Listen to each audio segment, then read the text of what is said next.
So I just want to go start from Us Vov in Hilchos Shabbos. So we stopped and we went off a tangent. So I want to, you have it? Us, page Tufri sheet base. Want to take a Hebrew?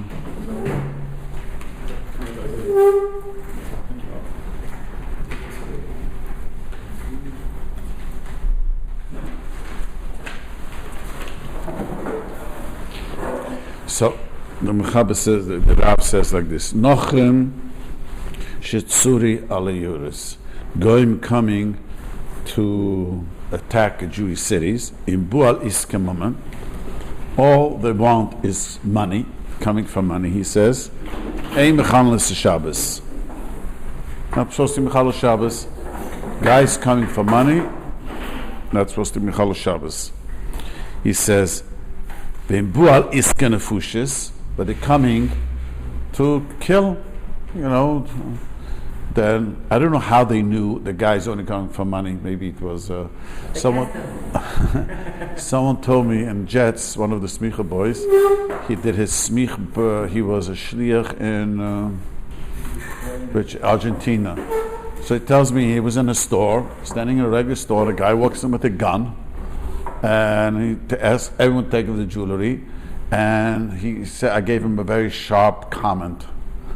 It's because he was touching a lady, wanted to see if she has some jewelry inappropriately. So he said to me, in Argentina, they never shoot. They just come with a gun, they never shoot. In Brazil they shoot, and he said, the gun. Well, no, Argentina, I don't know. They come for money. Because this is based on the Gemara. I remember the Sugya. Never understood, a guy comes in to rob. You know what he's coming for. Some people turn around and they shoot the robbers. They have second thoughts. You hear stories. Guy, he's already out the door, he turns around and shoots. I don't know why, but doesn't want witnesses. I don't know, whatever. But anyway, so we're talking about, for sure they're coming for money. Then, I'm mechanles Shabbos. I'm mechanles Shabbos.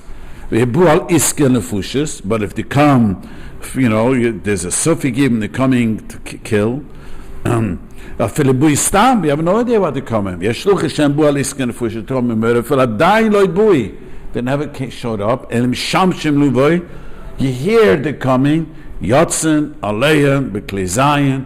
You go out with your warfare. Shabbos. Okay, that's simple. That's not so complicated. But a city that's close to the borders. They're coming only to steal literally straw and the kash, I say kash in English, straw and the stubbles. Mechanles Shabbos. Why? So you're allowed to be mechanles Shabbos because maybe even though they're saying they're coming for this, but since it's on the border, it's easy for them. They might take over the city. Once they take over the city, now they'll be able to take over the country. So even they're only coming. They used to raid. If you read Tanakh history, the neighbors used to raid the fields, take away the grains. It's part of nice neighbors. No, just the other side they worked hard and helped themselves. And why would he ever say the first case? Because it seems to me like he ends off by saying, even if they're coming to take nothing, they should Stam doesn't mean we have no idea why they're coming. So then we're suffering in Fushalok, you go to war. So but if the second case we know clearly, the last case we know clearly is only coming to collect straw. And it's a city next to the borders. We have to secure it, and maybe they'll take it over. It's far, it's even though it's not wherever the Jews were living. I don't know. The Jews used to live in Golis, but that's obvious only it's so. But if it's the Jews were living in another place, the other places. Well, why by Meiser in Hilchos Meiser? We're very machmir by even by Mammon that even if he's Meiser or Mammon Shashol, you're allowed to kill him. Well, the Gabi here, if he's going to steal it, and what's the reason? Because over there, if you're going to do it, he'll do it again, and it'll cause it. Over there is going to go right. So why here? Looks like you're it gonna wasn't. Steal this, maybe you're going to get used to it and then kill him. Then you're right. If that be the case, we see it's hard for us to understand these things. Nowadays, who comes to Kasha Tevim? I don't know, maybe they would come once in a while. He's asking a very practical question. A moiser, we're going to hopefully learn it, I want to speak it again. A moiser who only gives people up for money, if he does it 3 times, you're allowed to shoot him and kill him. Because in those days, for sure those days, once they take your money, they go after you. Once you fall in their clutches, it becomes very dangerous. I'm not saying today it's that way. Today you're not talking about that, but putting a guy into prison for no reason, that's also a problem. Practically speaking, if you hear like riots are happening, you're probably not coming to kill. Yeah, I grew up when the famous riots were, and before there was Shiurim, and I remember everyone was prepared Shabbos. I grew up in Williamsburg, when I forgot which year the riots was in New York when I was growing up. It was in the 60s, the end of the 60s. I remember now exactly. And we were quite prepared. Yeah, no question about it. No question. When the riots were hit, it was 94, the riots here? Who lived over here? 94? Oh, so 94, so no one came to shul, and people had guns. They asked me, I said, just keep your gun in your holster. You said what? Keep your gun in your holster. Because the Eidah was good. The Eidah was that good. I told him not to leave, but if you... Okay. And a person who's anonymous security guard in a shul can walk around in a shul with a gun on. See, it's not dangerous. If there is an Eidah, then it's not a problem. No, in the shul. In the shul, yes. But if there's an Eidah, then it's not a problem. There's no Eidah, it's not so... That doesn't, walking... The guy asked me, right after riot, many people in my neighborhood bought themselves guns. So a guy, and there was no Eidah yet over there, he wants to go to shul. I says, if you're so afraid, then don't go to shul. There's no heter. I want to go to shul, and it's dangerous to go to shul, I'm going to take a gun. If it's dangerous, then don't go to shul. You can't carry it. If there's no Eidah. Yeah. If there's an Eidah, if it's a slight danger, then you're allowed to carry a gun. Well, wait, legally, you're not allowed to have a gun. I have no idea.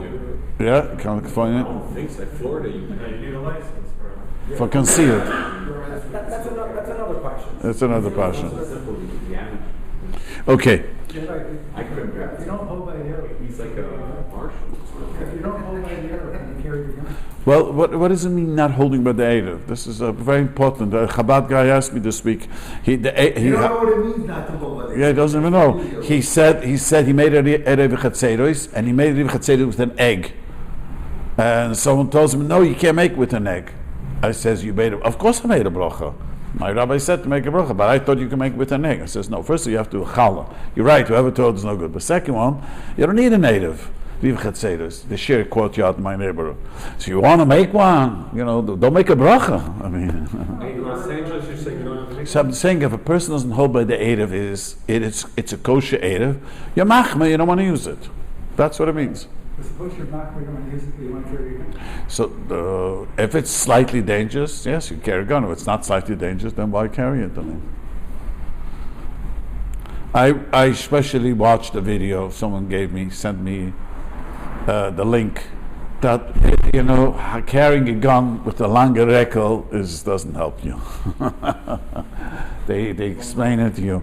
If you have it under your shirt, it's also not going to help you. Maybe if you have one of those shoulder. The shoulder, that helps. That they say in the video. It says if the shirt covering is not, the best is when you just go like this, put your hands on your vest.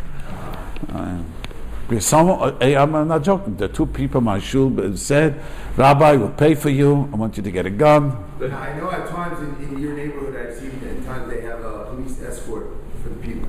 Certain times, whatever they were worried, so they have certain people are politically connected. And No, they have private guard. It's not the city. It's private security. No, actual police driving. It's that dangerous there, it's dangerous there. Yeah, good man. I don't know how dangerous, but I'm saying, is there any issue there? Like, enough type of thing that the cops are... No, they could walk. Sometimes they walk. Sometimes they walk with them. My shul, when the big, still alive, was the private security. Used to walk them home. So private security also is not. Yeah, that's not a problem. He doesn't have to take a car. They could walk with you. It's not such a far place. No. Right. Yeah. Okay. Yesh omrim shebizman hazeh, says the Rav. It's brought down to Shulchan Aruch. It's based on Termisadation. Yesh omrim shebizman hazeh shunidur ben imus. We live amongst the goyim. Sheshololem the hargen. They come to murder. Shalom means they loot. Hargim they kill. Afem loy bui al iske mumen. Only b'chal Shabbos. Im loy nichas yisur lush loy leluvois. If you don't allow them, we hargenu. He's going to kill. V'chazuk she'enu ma'amad atzmei al memoinoi. V'lechuch she'meyabed unenegdo v'yarig. He says, if they're coming to town now, you know, you have to remember, it was differently than nowadays. They used to have gangs. There was always gangs. Gangs is not a new thing. And they would come into cities and loot the cities. You know, I mean, a bunch of people would come. There was no 911. You know, I always joke about it. My mother grew up in a very chashuv house. My grandfather was dying. And everyone had a dog. Everyone. So my mother says, why did everyone? There was no 911. So, you know, who watched the place? The dog. One morning they woke up and they found that a shoe on the premises, a bloody shoe. In the middle of the night, it was probably the German Shepherd. The guy climbed over the fence, he chased after him, he bit him. There was a shoe on the floor, a bloody shoe. You know what I mean? So there was no 911. I mean, people used to come, a bunch of people. By the time the police came, what, man, where? So they come. Now, they come to a community, and if you don't give up money, you're going to kill. So we're allowed, even they're coming for money. And if everyone would be cool-headed, remember, everyone would be very calm, it would be a problem. But we do know from a public, there'll be a lot of people who are not going to want to give up the money so quickly. They're going to kill. So you're allowed to go out and kill them first. Just to clarify, this killing we're talking about, this is at any time, or this is specifically? Even Shabbos. We're talking Shabbos. So it's talking the two things is Shabbos. It's not Shabbos, you can for sure go in. Yeah, we're talking about You're even. to steal the cash on Thursday. Yeah, you could go out and. Go and Yeah. You have a right to stand. Don't you dare touch it. And if you're touching it, I'll shoot. But Shabbos, you're not allowed to kill someone. So the weekdays, I'm allowed to go fight and tell them, don't you take the cash. We learned that I think like a burglar that breaks into your house at night. Yeah, because he's coming to kill. You're allowed to kill the guy. Yeah, because he's coming. Also, you're allowed to kill him? Yes, for sure. That's not a problem. The guy comes with a gun. He knows that he might. He's coming to kill. Are you laughing? So you look up, you try to shoot him in the foot, or you work for... Where? When? When the guy's coming into your house. No, shoot to kill. You always shoot. You shoot to kill. Where you don't want to kill. The Yid, you're supposed to stop him. A Yid. Yes, no, a Yid, if you know it's a Jew, comes in and he looks Jewish, and then you have to try. But if he's not, then. So here we talk. You had one ask? No, So he's saying. So that's why we're coming. So you're allowed to go and kill them first. He says. Coming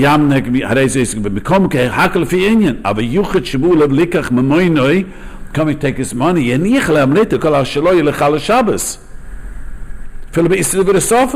If the guy is coming on Shabbos and you're not in danger, see, I'm going to explain to Shol Chosh Mishpat.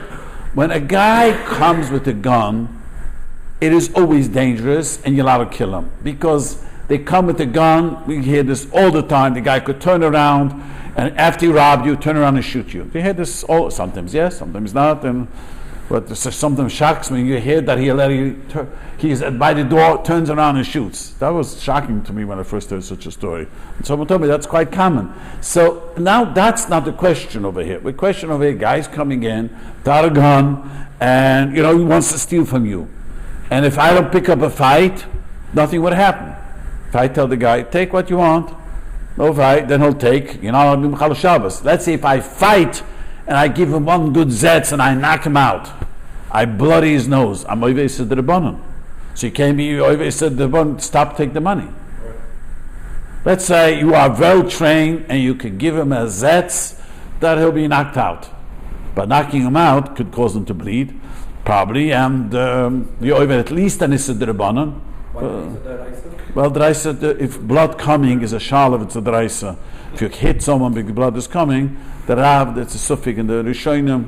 But let's just say, Well, you weren't trying to make the blood come, right? yeah, let's say, but knocking. Let's say blood will come if you give him a zetz. That's Issa Derbonim Pashtus. So Mamela, you're not allowed to violate Issa Derbonim to stop him from taking your money. But if a guy's coming with a gun, there's nothing to talk about. We're talking. There used to be robbers who would just come and grab. We see come and grab and run. You're saying gun, what about knife, club, iron bar? Is it all the same category? Well, I don't know. If a guy comes in with a club, usually they're not going to kill you. They don't turn around and kill you. Just take the money and run. It's always ammunition where they come is there for some odd reason. They turn around and they kill for some reason. But there were people that were killed by being clubbed on the head. I know one or two myself. The clubbers or the dead people? In Brazil, I know someone who, a Frisman, who got clubbed on the head and killed, and they just wanted to assassinate. They clubbed him. So I'm saying it is a lethal weapon, no question. Now, if they want to assassinate someone, they'll do that. The question is robbers. Yeah, that's the fear Indian. I'm just saying that's usually a guy wants to kill someone. That's you're right, but I'm just saying usually a guy comes in with a club into a store and give me your money. Usually they don't. That's what we're saying. Even if they don't have weapons, someone who's coming to rob someone, there's a chance that they're going to do something. Mm-hmm. If they get paranoid about something or whatever the reason may be. But they don't have a tool, you know what I mean? They just a stick. They don't need a tool. I'm saying if your guy comes in with a gun, you're going to Without a gun. The fact that someone's breaking into someone's house. That's what the Gemara says. The Gemara says, Abu Mamachteres, you're in danger. That's clear. But sometimes you could see there is no danger. They let him take the money. You never know what the person is thinking. Yeah, because they're right. See, Abu Mamachteres, I want to explain something very important. What he's saying is right. Abu Mamachteres does not mean he's coming with a gun. Materech means he tunnels under. And he knows the risk is high, and if someone's going to stop him, I'm going to knock him out if I could do it. He's prepared. So that's not talking he walks in with the gun. That's clear in the Gemara. It doesn't, because when I was young, I thought the Bumachtere means guy walks in with a gun. Bumachtere means he has no gun, he tunnels under, but he knows that if someone stands in front of him, he took such a risk, I'm going to get my item, so to kill him. So then self-defense seems to make sense. So it shouldn't be an issue then. Oh, for sure not. I am not obligated if it will be during the week, not Shabbos. If it will be during the week, a guy, let's say, I explained this last week, let's say you're very calm. Not you, it'll never should happen to any of us. Someone's extremely calm, the guy walks in, and he says, I want your money? On a weekday. And I could give him the money, nothing would happen. I said, I don't want to give him the money. Let's say he's a Jew. He's a Chassidish Jew, but he needs money. And he has a gun. And I say to him, very calmly, I'm not giving you my money. And for that reason he might kill me, I should kill him. Why kill him? Give him your money. I am not obligated to give him one nickel. And he's going to put up a fight, I'm allowed to kill him. You understand? That's very important. We're talking about Shabbos, you are mechuyev to give away my natim mechalo Shabbos. Killing him is not such a problem. The Shabbos is a problem. No, that's really, I know it sounds comical. How does that differ from the example that the young man just brought? He's mecheret. He's coming in even on Shabbos. Shabbos, Shabbos, because in the weekdays I am not obligated not to fight for my money. He's coming in a weekday. Let's say he's coming in, and I'm very calm, and he says, "Give me your money," and I say, "Absolutely no." The weekday is not about danger, he's saying. The weekday right now there's no danger. If I say no, there's danger. I could say no to you. And if the guy wants to start fighting, pull out a gun and shoot him first. I'm not obligated. See, that's because I'm not obligated to give my money away, so he's now... Are you saying that on Shabbos you are? You are, because I'm not on Chal Shabbos. 1 second. The Gemara says clear on Shabbos. The Gemara brings a Baba Machteres in this context. It was fake on Shabbos. I don't know. It's valid if it's a suffix, that's shmur, but it's not a tanoim. They bring a bubble machteres that are sotik b'koach nefesh, you can kill. Yeah, if I'm danger, if I'm danger, you're right. Bubble machteres is You're in a situation when you're in danger. That's what the Rabbi brings. If you know you're not in danger, the only question is to give up your money. If you're not in danger, give up your money. Let's say we're talking about in a case, I know it's very hard for us to have a picture, because we have the picture. If a guy's coming for money, A little later, my parents came home from Colnibre 10 years ago, walked in and there was a guy in the bedroom. Yeah. They walked in the house and there was a guy in the bedroom. What happened? No, Baruch Hashem, he ran. But if he had stayed, I know my father. My father would have swung. Yom Kippur, nicht Yom Kippur, you're not taking. Yeah, so you see, that's the reaction that people have. I don't care, Yom Kippur, not Yom Kippur, you're not taking a...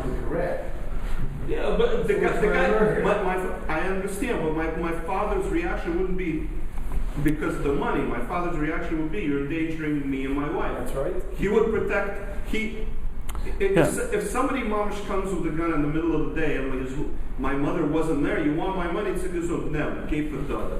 But my mother was there, he protected her first.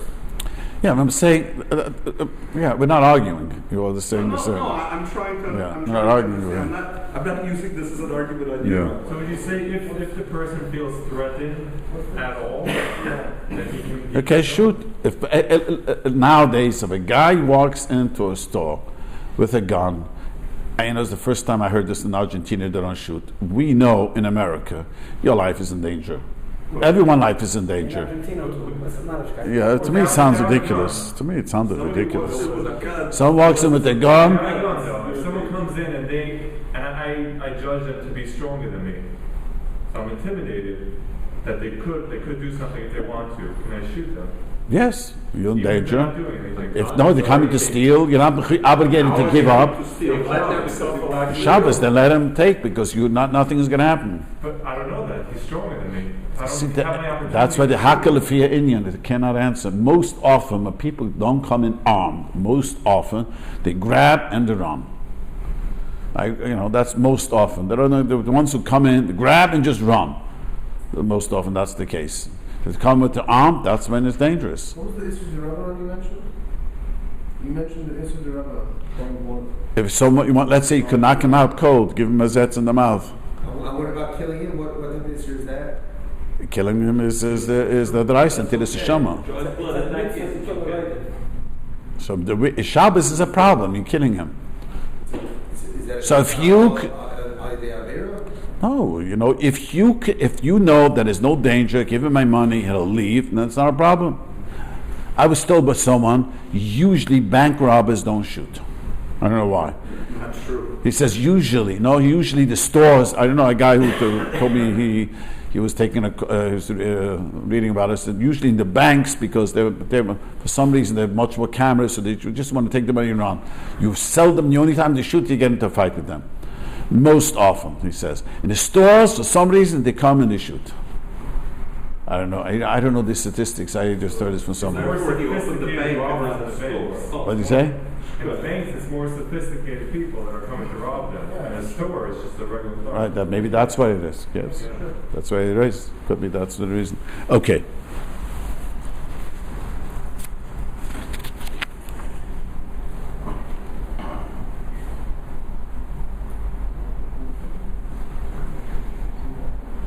So I want to go to the other day now. Let's go. Anyways, according to the Yeshem, we mentioned the Shem's Adeshin, in any case of any situation whatsoever, you can Mechal Shabbos for that opinion. Yes. So The Bahakal for Indian. It's very hard. Even on the non-danger, why should anything? Yeah, but not anything. It has to be dangerous, not just everything. Yeah. He came or this came home and he Yeah, so we have to Hakal for Indian, Just what I was saying, a guy comes not armed, and usually they come to the store, they grab and run.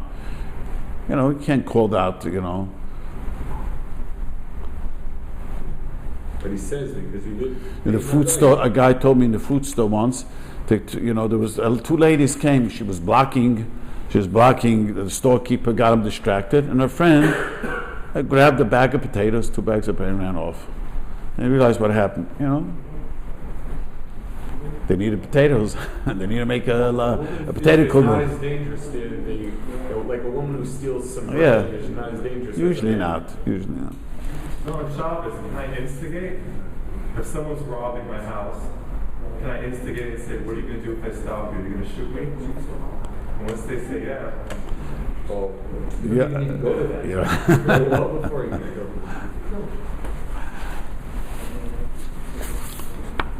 No, I want to focus on the other day. You have the Chosh Mishpat over here. You made copies. Yeah, everyone else.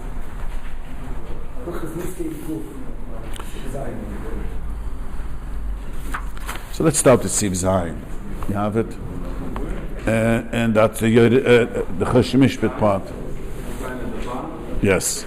Haroya es chaveiroi. You have it.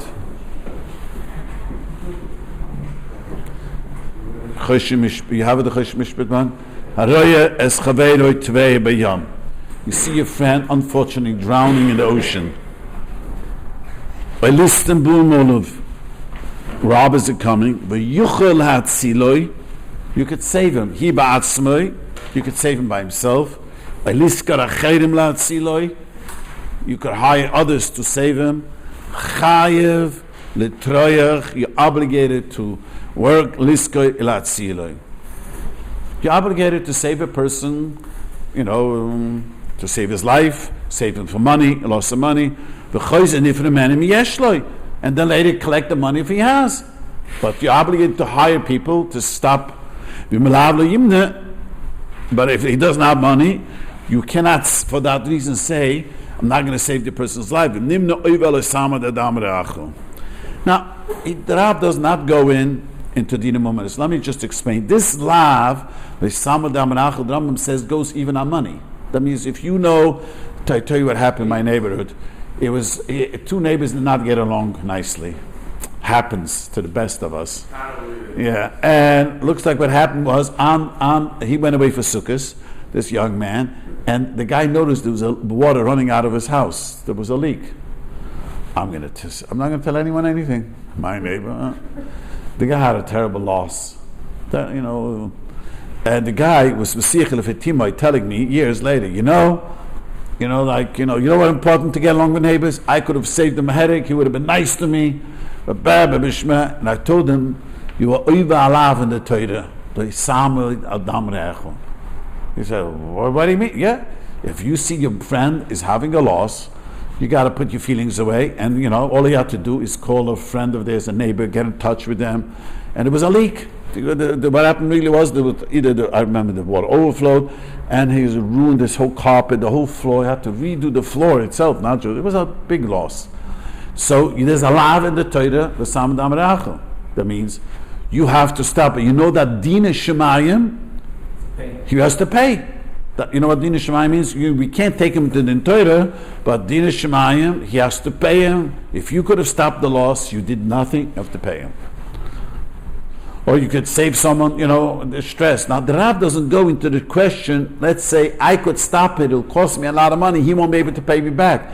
That's a whole sugi Chosh Mishpat. I don't have to do that.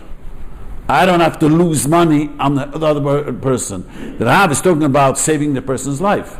Let's say I could save his life, and it'll cost me money. I will not be able to collect back the money. I have to save his life and lose the money. That's what he's talking about. Then he says, that's what some of you asked me last week. Let's say you want to save him from the ocean. You're not the greatest swimmer. That if he is for surely going to die, you should put yourself into suffolk danger. You hear?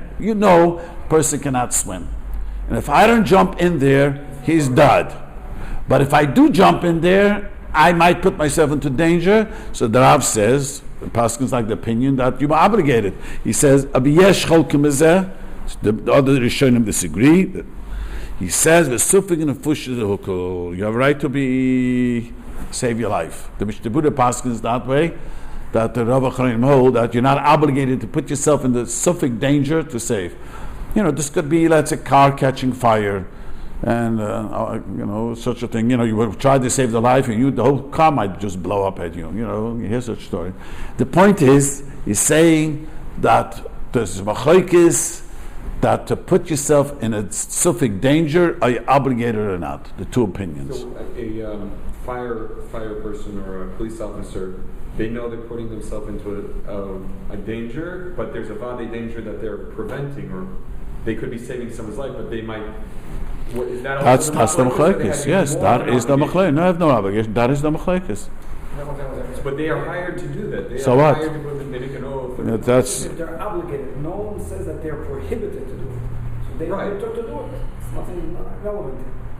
Because if a police officer, or I don't know about a soldier, he could have prevented, or he's supposed to stand watch and prevent. no. You're right, but the rabbi is saying. He'll be held accountable. Yeah, but the rabbi is saying it doesn't say any place you're not allowed to do it. The question is, you're obligated. Mechaber, first opinion, obligated. Saying you're not obligated. If you want, you could do it. So they're saying that's for a pedestrian and for a hired. Doesn't make a difference. Hide, not hide. Doesn't make the.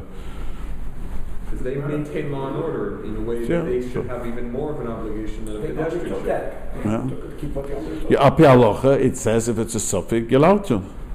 You're allowed. The question is, the yesh cholkim zeh. He says like you're not obligated. You're obligated, not obligated. What do you ask? What if the sakana is self-inflicted? Let's say drugs. If the guy's addicted to drugs, are you obligated to get him to stop? Yeah, I once spoke about this here, and I hear this argument all the time. I said once over here, there's a very famous Mishnah. The Mishnah says in Masechtas Soita that by Egla Rufa, you find someone murdered. The city has to bring. The halacha is Egla Rufa. You find someone murdered, so the Bezdin has to measure the closest to the victim. You say in English to the thing, and they have to bring a Egla Rufa, and the Bezdin has to say Yedeni leShavcha Sadom Hazeh. Our hands did not spill the blood. So the Gemara says, what? We should have. What do you mean our hands didn't blood? So the Gemara says that we made sure that what happened, that if a guy left the city, we made sure we walked him, we were malavim him, we accompanied him. So Rashi says a frightening thing. This guy left the city, he was very hungry. So he went to rob. And while he was robbed, he was shot. And so we are so if we didn't accompany him, so our hands is bloody. Why do you have hands bloody? Who told you to go rob?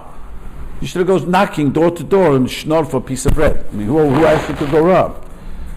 So you see from the Rashi learns Pshat in the Gemara that way, that even though it's self-inflicted, a guy went to rob because he was hungry, we had to prevent that from happening. We have to make sure to give him bread while he's leaving town, that he shouldn't get hungry. Maybe he's one of those people shy to go schnorr, and he went to rob and he was killed that way.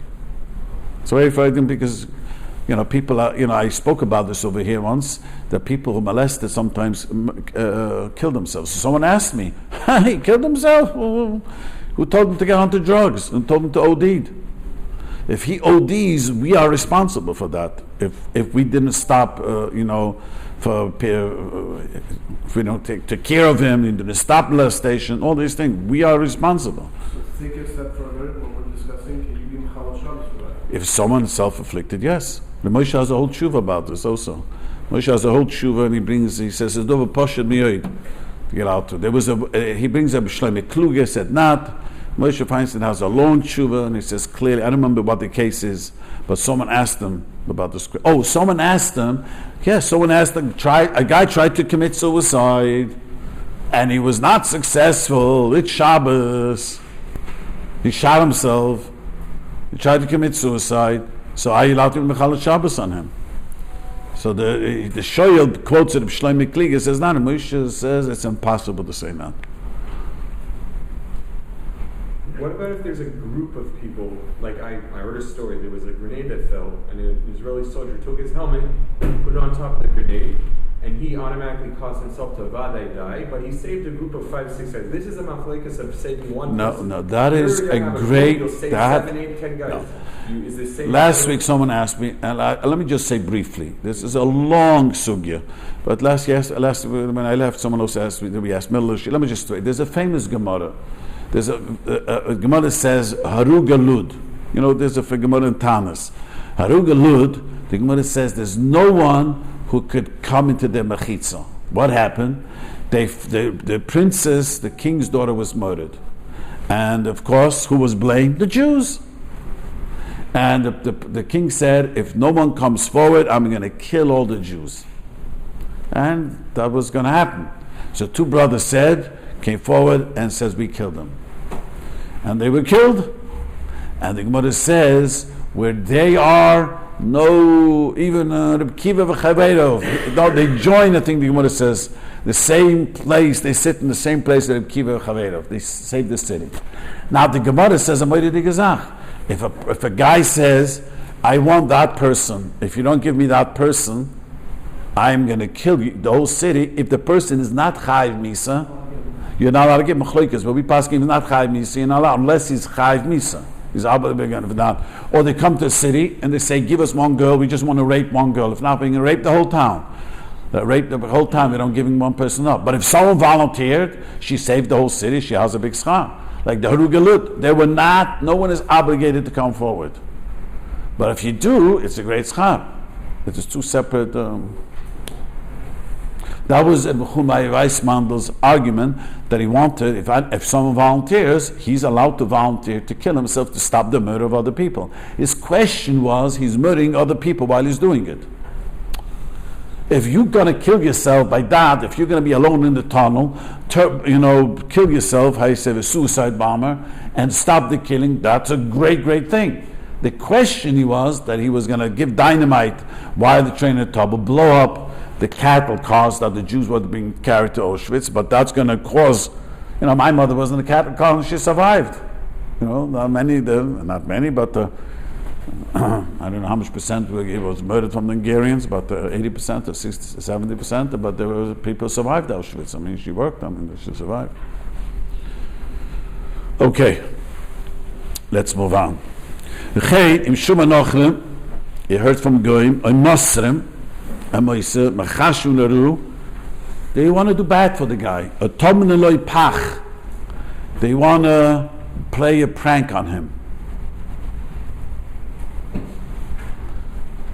This is I once told one of my daughters.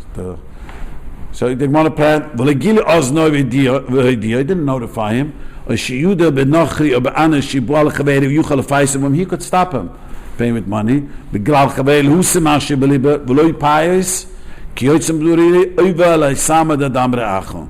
though he didn't kill him, just wants to hurt a Jew, wants to do a prank. I heard. So if high school children want to do a prank on one of their friends, to tell the guy.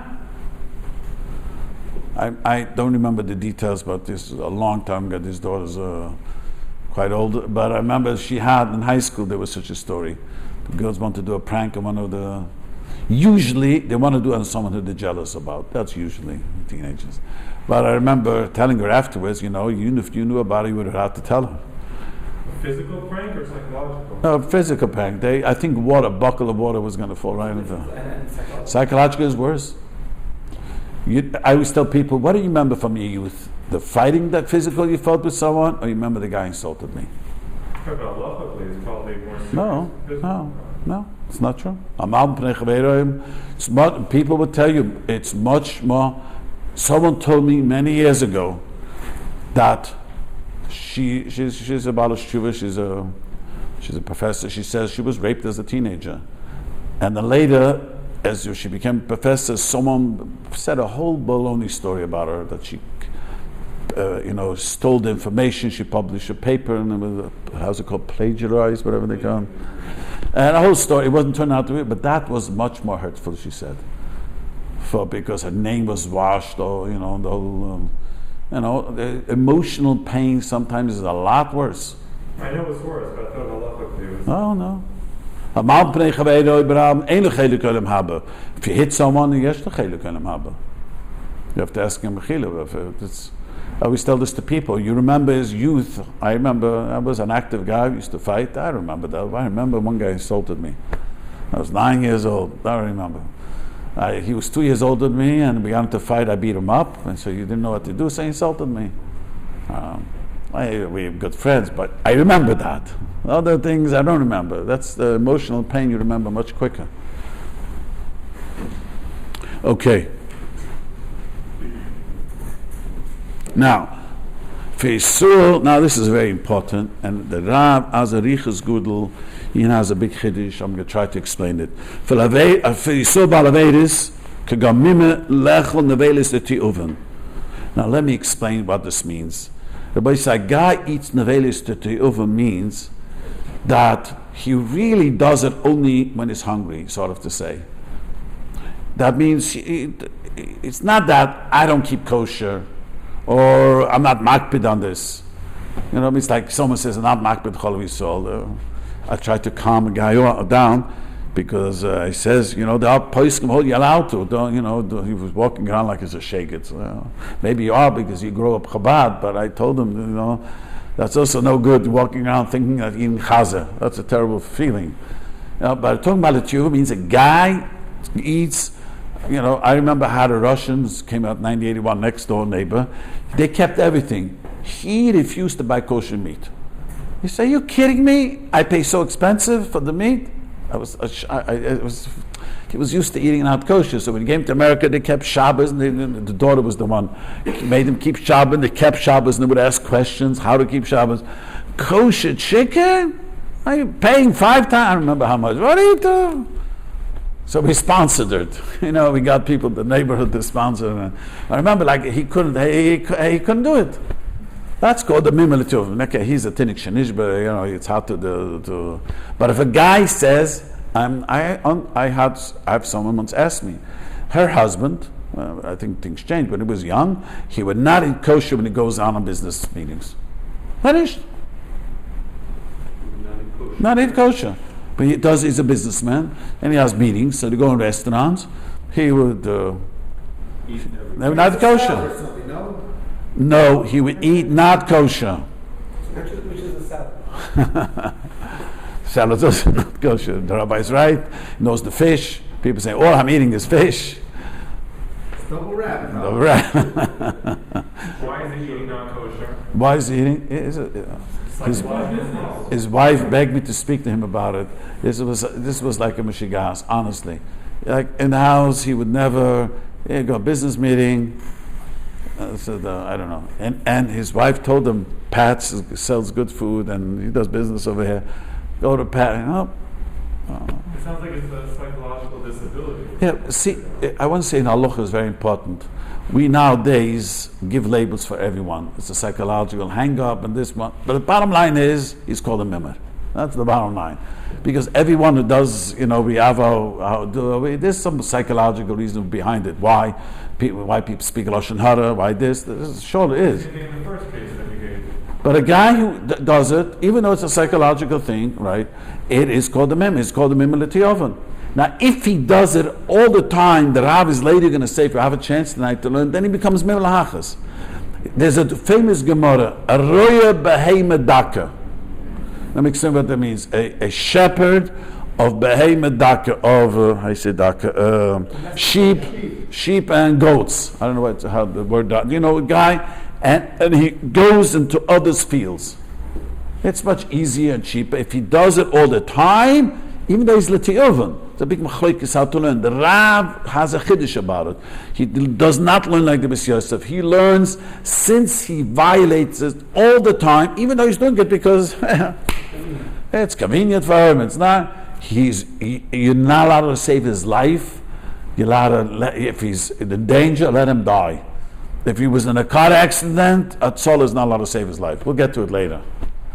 Here we're talking about is l'tioven. He just. This guy, whatever reason, he's got hang-ups, he doesn't want to tell his goyish business, but he's willing to let his wife spend kosher, whatever kosher she wants. But that's the Tauber meaning. The Tauber, not he can consistently eats not kosher. This is for sure not a connection. No, I'm not talking to him. I'm talking from guy who. The only time that we're not, it's not a mitzvah to save them. No, he says that the oven is mitzvah latziloi, musalam aladumoy. But if it wouldn't be the oven, It would be Achas. then Achas, then you let him die. And one opinion says you're not allowed to save his life. I'll get to it later. I know it's too hard to digest, but let's just go first. Weekday or Shabbos? What? Weekday or Shabbos? Even weekday.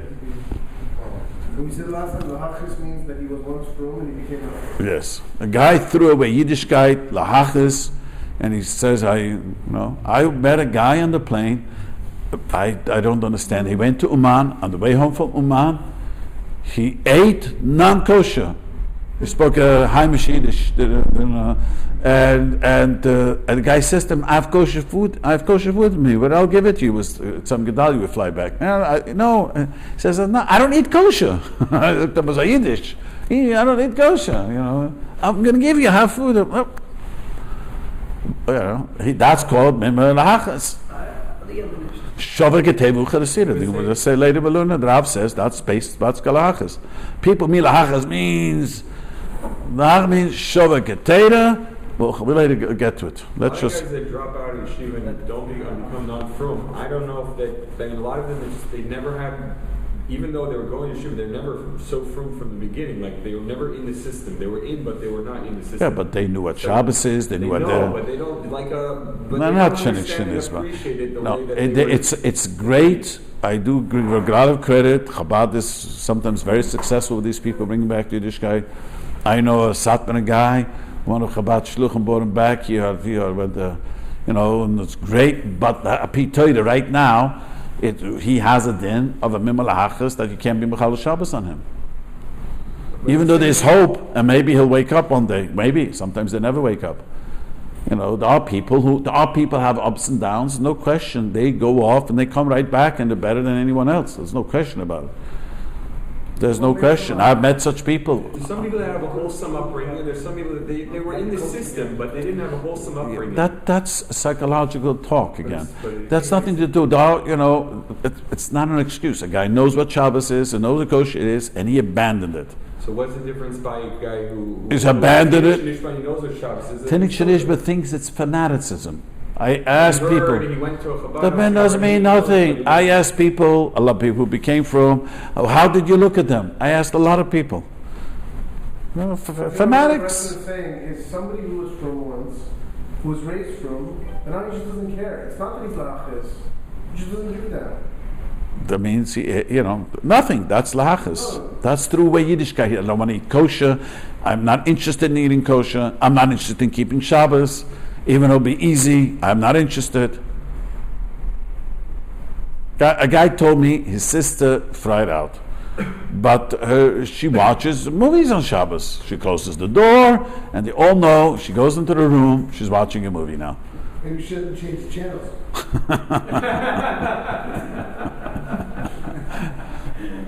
Rila Havas Yisrael, yeah? Maybe she has how do you say, time?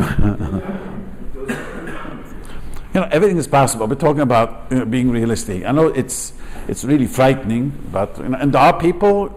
I have the same question. There are people came back. I met a guy who was 15 years totally off the derech, totally fry Shabbat. I don't know what. He one day woke up and he said, "This is no life," and he came back. Cousin of mine. I lived in San Francisco. 15 years he was Achas? Yeah, of course he was there. I threw everything away. He didn't know how to live a Yiddish life. It's really frightening, but to me it's amazing he came back. But that's what the Torah says, right? That moment, I believe what the Torah believe. We all have to believe in the Torah. He did tshuva, all the Averis is wiped out. That's true. Today he lives a normal life. He did tshuva, all the Averis is totally cleaned away. But right now, when a person is that matzav, the Torah calls him. Now, the Rav has a big chiddush. This is a big machlokes how to learn, and it's. I'm going to try to explain it because not everyone agrees like the Rav, but that's how the Rav learns. So the Rav says that if it's a balavedis lati oven, he only eats to oven. That means he does it because the oven, it's cheaper or it's inconvenient. But normally he keeps kosher. That's called the oven. He says,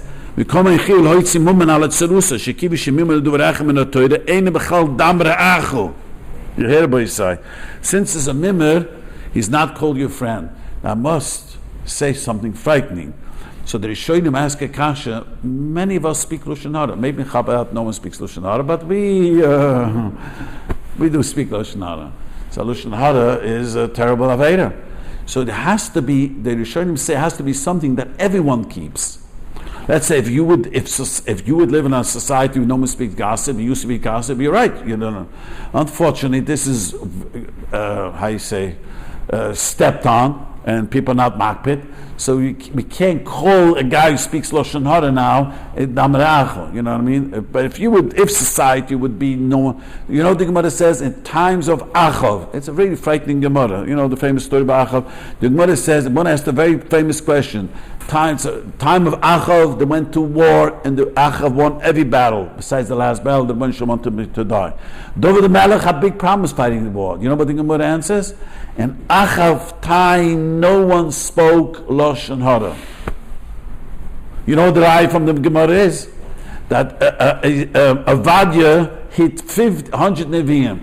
If you read the Haftorah this week, the Chabad reads the whole Haftorah. You do just the second half. But the first half, if you read the Haftorah, so Avadia hit 50 in one Mara, in one cave, 50 in another cave, and he fed them. Says, no matter how could you feed 100 Nevi'im, he hit 100 Nevi'im, without people knowing it? And there was no water. There was a real drought. So the Gemara says, no one spoke gossip. That's why they went, they were one. And over the Melech times, gossip was not so. They were just showing there are times when gossip was, people just didn't speak gossip. The Rizal, the Rizal says that's why he was called Achov. There was more Achas in his time. Imagine. That's what it says in Shara Gegulim. Amazing. His time, for some reason, it was. His other time, there were times in Yiddishkeit, things were more, people just didn't speak gossip. So this is not my Torah, this is the Pesachim say, because the Hilchas Eidos. You want someone to be Eidos by Kedushin, you should tell him do tshuva. Come on, you're kidding, he's going to do tshuva now. You have a Chabad Osa tell him do tshuva, be Mahara tshuva. Yeah, all right. It's Veta Shmek Tabik, you know what I mean? yeah, but it's, it doesn't, so you have to make sure the guy doesn't speak Lashon Hara. We try, but the emes is, what would be the criterion for today a guy doesn't keep kosher. He eats sometimes not kosher. The guy doesn't love him in That's a problem. There is a problem.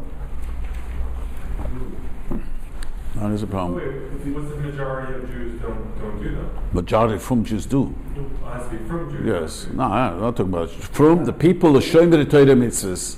The people showing Torah mitzvahs dav mincha marav.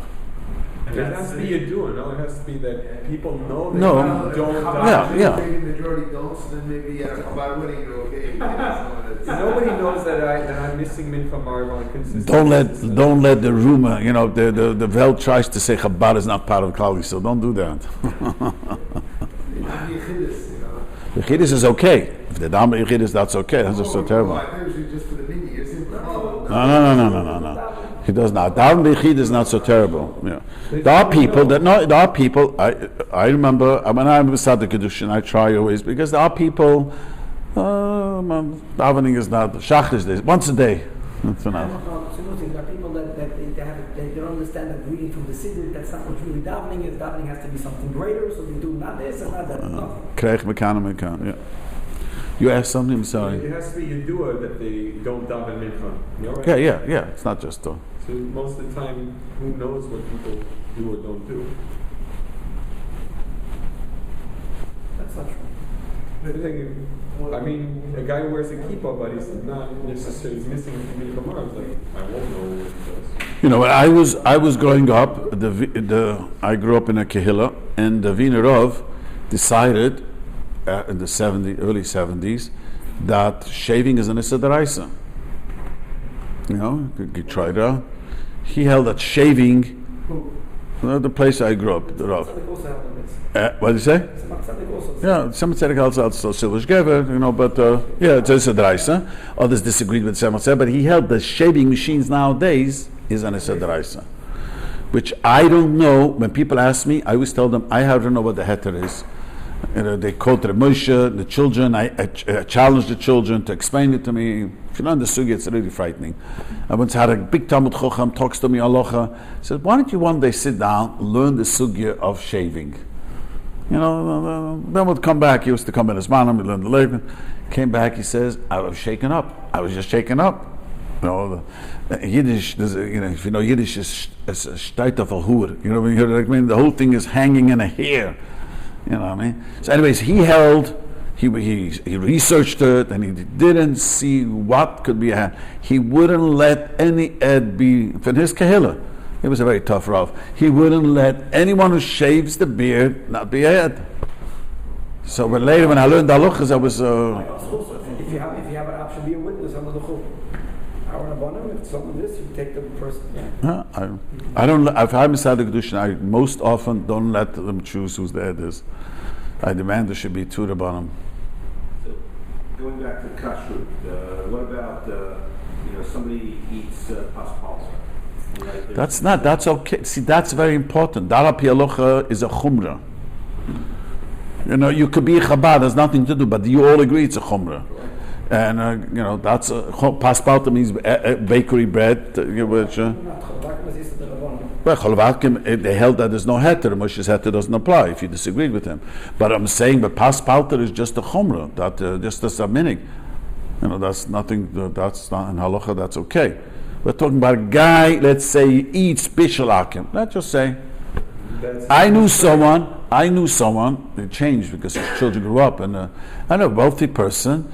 They had a shiksa who was a chef, and she cooked for them in my neighborhood. And it was really bishul. There's nothing to talk about. You couldn't. When the children were young and they heard in school there's a problem, you couldn't talk to the guy. The guy came to me. What are you talking about? I'm getting changed. He was one of these people. Slowly, his children became frumma. But the getchila for years, he ignored it. He ate bishul akim. That's a problem. That's a real problem. Now, I want to tell you the honest truth. That's a big machlokes if a guy's a mimon at the Rabbanon. It's not a deraisa. It's a mimon at the Rabbanon. Do we say mimon over echad? I heard a lot of people in Beverly would also like that, but they don't know. That's Amaratzis, but he did know. He was explained, and don't bother me. You heard about it, yeah, but because they're like, what is the worst? Yeah, one of these attitudes.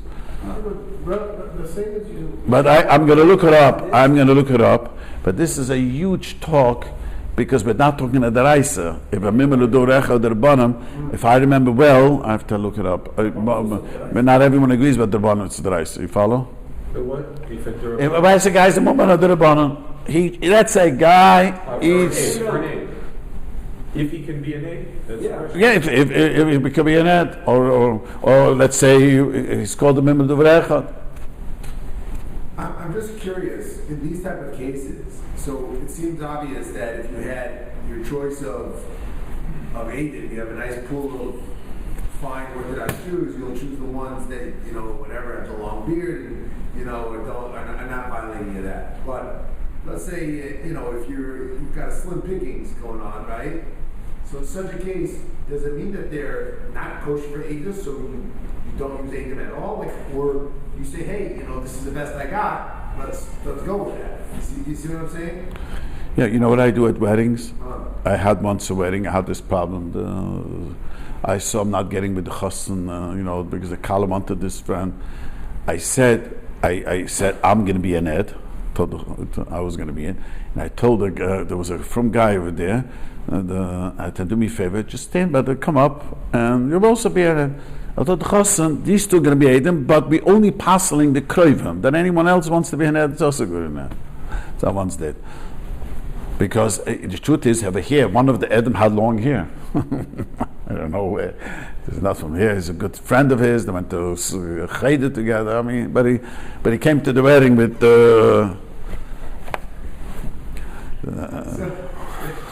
But I guess my point is, or my question is it better to have no Eidim or to have somebody you figure, hey, I'll get the best of what's available? Or the Chassam Sofer has a big chiddush. Sofer says, and Moshe holds up the Chassam Sofer very strongly.